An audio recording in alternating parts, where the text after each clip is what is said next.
പ്രിയപ്പെട്ട കൂട്ടുകാരെ, ഇന്ന് ഞാൻ നിങ്ങളുടെ മുന്നിൽ വന്നിരിക്കുന്നത് ഒരു പ്രത്യേക ആവശ്യത്തെപ്പറ്റി പറയാനാണ്. മൃഗങ്ങൾക്കും വേണം ആംബുലൻസ്. നിങ്ങൾക്കറിയുമോ, കഴിഞ്ഞ വെള്ളിയാഴ്ച എൻ്റെ കോഴികൾ ചാകാൻ തുടങ്ങി. ആ സമയം എനിക്ക് ഇതിനെ ചെങ്ങന്നൂരുള്ള പക്ഷി ഗവേഷണ കേന്ദ്രത്തിൽ കൊണ്ടുപോകണമായിരുന്നു. ആ സമയമാണ് ഞാൻ ഇതിൻ്റെ ഇമ്പോർട്ടൻസിനെ പറ്റി തിരിച്ചറിഞ്ഞത്. മനുഷ്യർക്ക് പശുവോ പാല് കുടിക്കാൻ പശു വേണം, മുട്ട തിന്നാൻ കോഴി വേണം, വീട് കാക്കാൻ പട്ടി വേണം.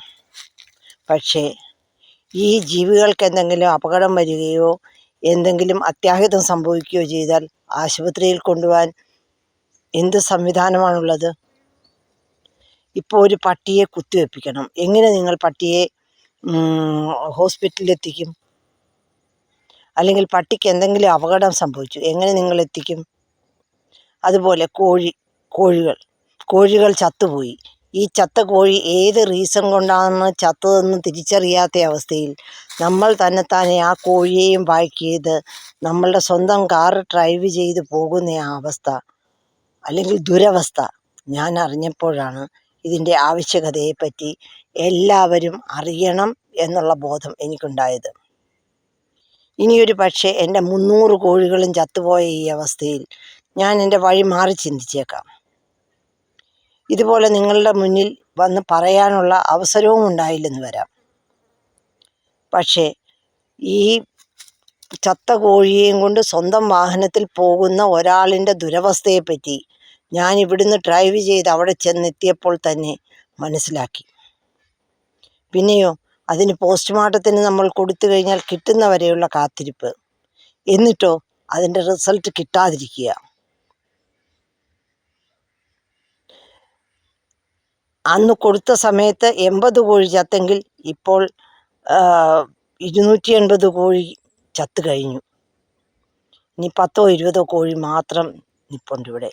അതും പിടഞ്ഞ് ചത്തുകൊണ്ടിരിക്കുന്നു. ഇതുവരെയും അതിന് മരുന്നൊന്നും കിട്ടിയിട്ടില്ല. കൊടുത്ത മരുന്നൊന്നും അതിനേറ്റതുമില്ല.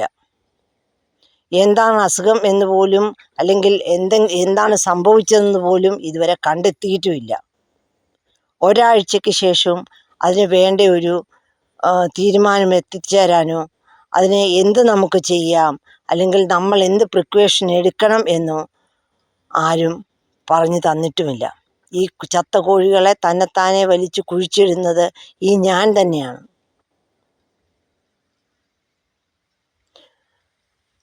എന്നിട്ടും ഈ കാര്യങ്ങൾ ഒന്നിനും ഒരു മാറ്റവുമില്ല. ഇനിയൊരു സമൂഹത്തിന് ഇങ്ങനൊരു അവസ്ഥ ഉണ്ടാവുകയോ ഇങ്ങനൊരു ദുരവസ്ഥയിൽ നമ്മൾ ഒറ്റപ്പെടുകയോ ചെയ്യാൻ പാടില്ല. അതിനു വേണ്ടിയിട്ടാണ് ഞാൻ ഈ വീഡിയോ പോസ്റ്റ് ചെയ്യുന്നത്. Thank you everyone. Thank you for watching.